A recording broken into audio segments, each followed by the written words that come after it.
5분 말씀. 오늘 주제는 복음을 듣지 않으면 생길 수 없는 삼위일체 하나님 신앙입니다. 본문 말씀은 고린도전서 1장 21절 하나님의 지혜에 있어서는 이 세상이 자기 지혜로 하나님을 알지 못하는 거로 하나님께서 전도에 미련한 것으로 믿는 자들을 구원하시기를 기뻐하셨도다 입니다. 어떤 사람이 어느 날 우연히 신앙이나 한번 가져볼까, 교회에 한번 나가볼까 하는 마음을 갖는다고 그것이 곧 하나님이 그를 구원으로 불러주셨다는 그런 그 뜻은 아닙니다. 대부분 그것은 자연인의 종교심의 발로에서 나온 자의적인 종교적 호기심일 뿐 하나님의 구원의 부르심에 대한 응답은 아닙니다. 심지어 그가 교회 출입을 하고 예배에 참여한다고 해서 다 구원의 부르심을 받았다고 단정할 수 없습니다. 실제로 한동안 교회 출입을 하다가 중단하는 사람들이 오늘 얼마나 많습니까? 이는 하나님은 택자를 그런 자연인의 종교심의 발로를 통해 부르시지 않으며 반드시 하나님의 아들 예수가 우리 죄를 위해 죽으셨다는 삼위일체 예수 복음을 듣는 것을 통해 구원으로 부르시기 때문입니다. 그가 정말 구원의 부르심을 받은 자라면 하나님이 그로 하여금 반드시 설교자나 전도자를 통해 삼위일체 예수 복음을 듣게 하십니다. 데살로니가 후서 2장 14절에 우리 복음으로 너희를 부르사 우리 주 예수 그리스도의 영광을 얻게 하려 하심이라 라고 했습니다. 여기서 복음으로 부른다는 복음을 듣게 하신다는 말이고 예수 그리스도의 영광을 얻게 하신다는 구원을 받게 하신다는 뜻입니다. 요약하면 복음을 듣게 하심으로 구원을 받게 하신다는 뜻입니다. 바꾸어 말하면 복음의 부르심을 받지 못하면 곧 복음을 듣지 못하면 구원을 받지 못한다는 뜻입니다. 따라서 사람들이 아무리 오랫동안 교회 출입을 했을지라도 그 교회가 그들에게 삼위일체 예수 복음을 설교하지 않아 그들이 그것을 듣지 못했다면 그들은 구원의 부르심을 받았다고 할 수 없습니다.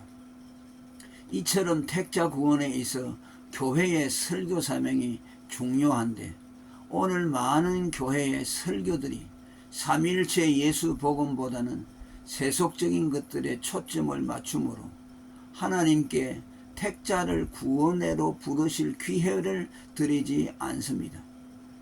이는 단지 그에게 기회를 드리지 않는 것으로 그치지 않고 하나님의 구원 사역을 현저히 방해하는 엄청난 제약이라고 할 수 있습니다.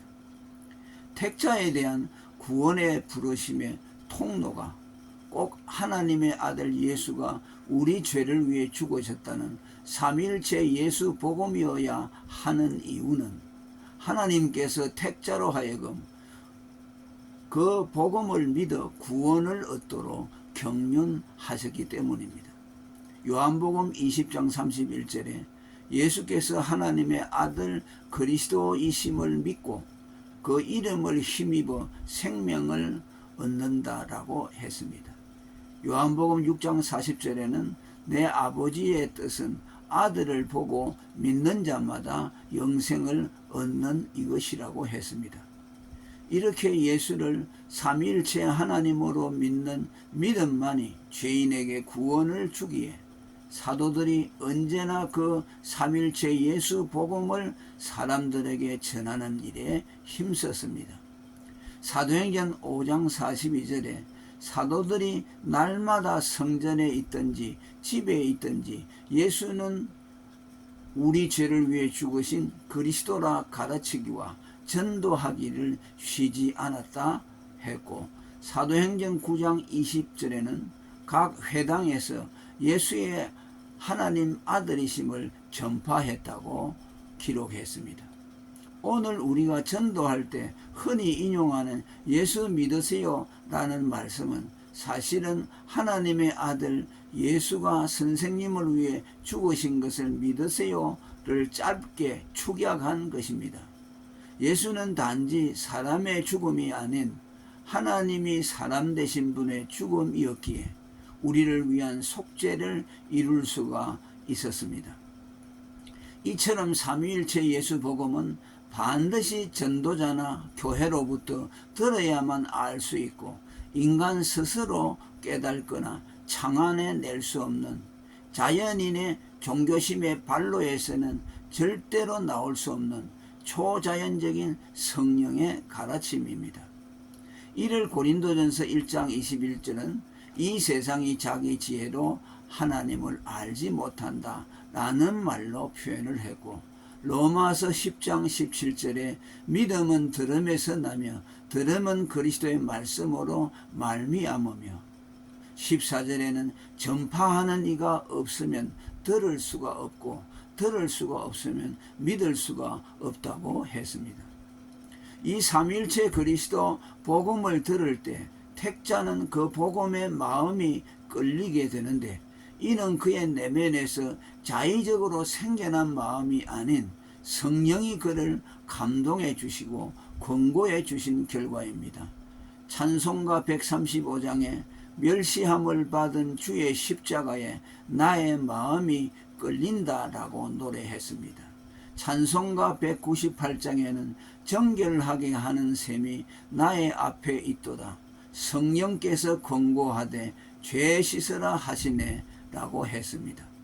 이러한 복음의 이끌림을 효과 있는 부르심, 곧 유효적 소명이라고 말씀합니다. 또 이는 표적이 믿음을 줄 수 없는 이유이기도 합니다. 사람들은 흔히 교회나 기도원 같은 데서 사역자들이 행하는 표적을 보며 감격스러워하면서 하나님이 계신 것이 분명하구나, 나도 이제부터 하나님을 믿어야겠다 라고 결심하고 그것을 기화로 이제 자신은 그리스도인이 됐다고 말합니다. 일부 사역자들 중에도 표적의 은사가 있으면 표적 하나로 일시에 많은 사람들을 믿게 할 수 있을 것이라는 생각으로 그런 은사를 열렬히 구합니다. 그러나 그가 행사한 표적을 보고 사람들이 믿었다고 해서 그들이 구원을 받는 것도 그들을 그리스도인이라고 할 수 없습니다. 이는 누구든 예수가 내 죄를 위해 죽으신 하나님의 아들이라는 삼위일체 예수 복음을 듣기 전에는 결코 그는 그리스도인일 수도 없고 구원을 받을 수도 없기 때문입니다. 복음을 듣는 일 없이 표적만을 보고 믿는 신앙은 다만 유대인들이 믿는 단일신 여호와 하나님 신앙과 같은 류일 가능성이 많으며, 이 단일신 하나님을 믿는 것으로는 구원을 받지 못하기 때문입니다. 표적은 다만 사람을 흥분시켜 그의 마음속에 있는 자연인의 종교심을 발분시킬 뿐, 하나님 아들 예수님이 우리 죄를 위해 죽으셨다는 삼위일체 예수 신앙을 일으킬 수가 없습니다. 삼위일체 예수 신앙은 반드시 누군가로부터 그것을 듣고 성령의 감동을 힘입을 때만 생길 수가 있기 때문입니다. 할렐루야. 오늘 여기까지 하겠습니다.